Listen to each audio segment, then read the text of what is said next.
జగిత్యాల కాంగ్రెస్ రాజకీయాల్లో కీలక పరిణామాలు చోటు చేసుకుంటున్నాయి. జీవన్ రెడ్డి ఈ నెల 20న బీఆర్ఎస్ లో చేరతారనే ప్రచారం నేపథ్యంలో సీఎం రేవంత్ రెడ్డి ఇవాళ జగిత్యాల కాంగ్రెస్ నేతలతో భేటీ కానున్నారు. మంత్రి అడ్లూరి లక్ష్మణ్ ఆధ్వర్యంలో సుమారు 50 మంది నాయకులు ఇప్పటికే హైదరాబాద్ బయలుదేరారు.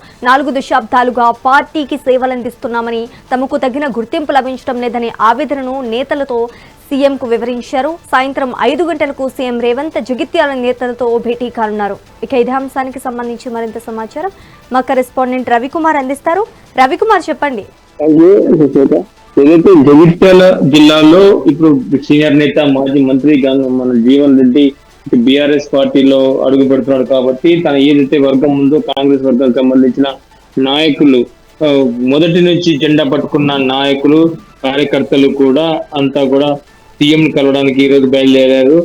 సాయంత్రం 5 గంటలకు వీళ్ళకి ఏదైతే కలవనట్టు తెలుస్తుంది. సీఎం ఏదైతే వీళ్ళు ఇన్ని రోజులు కష్టపడ్డందుకు, మేము పార్టీ కోసం కష్టపడ్డాం, మాకు పదవులు ఇవ్వకుండా నిన్నగాక మొన్న వచ్చిన బీఆర్ఎస్ నుంచి వచ్చిన నాయకులకి ఈ పట్టం కడుతున్నారు, వాళ్ళకి పదవులు ఇస్తున్నారని చెప్పేసి కొంత వాళ్ళు ఏదైతే నాయకులలో కొంత అసంతృప్తి నెలకొన్నది.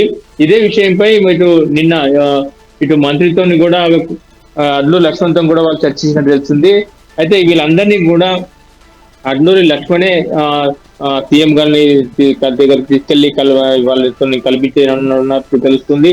అదేవిధంగా వీళ్ళకు సరైన నమ్మకాన్ని కూడా ఇటు కుదిరించేందుకు, ఎందుకంటే గురు శిష్యుల మధ్య జరుగుతున్న ఏదైతే ఇది ఉందో, మన జీవన్ రెడ్డి శిష్యుడైన లక్ష్మణ్ కూడా మరి ఏం చేయాలి, జగిత్యాల నియోజకవర్గంలో అంత సీనియర్ నేత పోవడంతో తనని తట్టుకోవడం ఎలా అని చెప్పేసి కొంత ఉన్నప్పటికీ కూడా ఇటు కాంగ్రెస్ నాయకులను కాపాడుకునే ప్రయత్నంలో వాళ్ళకు సరైన పదవులు ఇప్పించి వాళ్ళను పార్టీ నుంచి జారకుండా ప్రయత్నాలు అయితే చేస్తున్నట్టు తెలుస్తుంది. కానీ ఈ రోజు మాది సీఎం తోని కూడా వీళ్ళు కరాఖండిగా మాట్లాడి పార్టీల్లో స్థానాల గురించి కూడా వీళ్ళు మాట్లాడే అవకాశాలు ఉన్నాయి. అయితే వీళ్ళకి సరైన పదవులు రాకపోతే కార్యకర్తలు కూడా ఈ పార్టీని నమ్ముకున్న వాళ్ళందరూ కూడా పార్టీ వీడనున్నట్టు కూడా తెలుస్తుంది.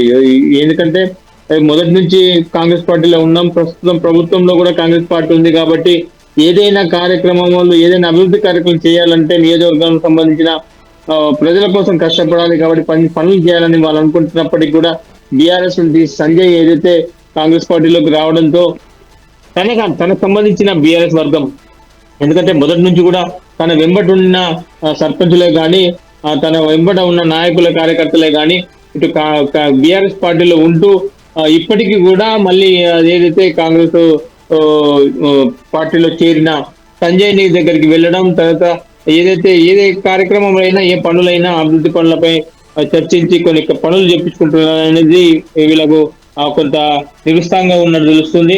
మొత్తంగా చూస్తే ఇటు కాంగ్రెస్ కార్యకర్తలు మాత్రం మరి కష్టపడ్డలకు కార్యకర్తలకు పంగనామాలు పెడుతున్నారని చెప్పేసి కొంచెం కరాఖండుగా ప్రశ్నిస్తున్నారు.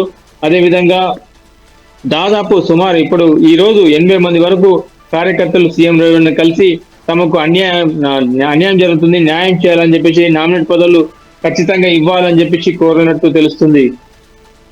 Right, thank you for the update Ravikumar.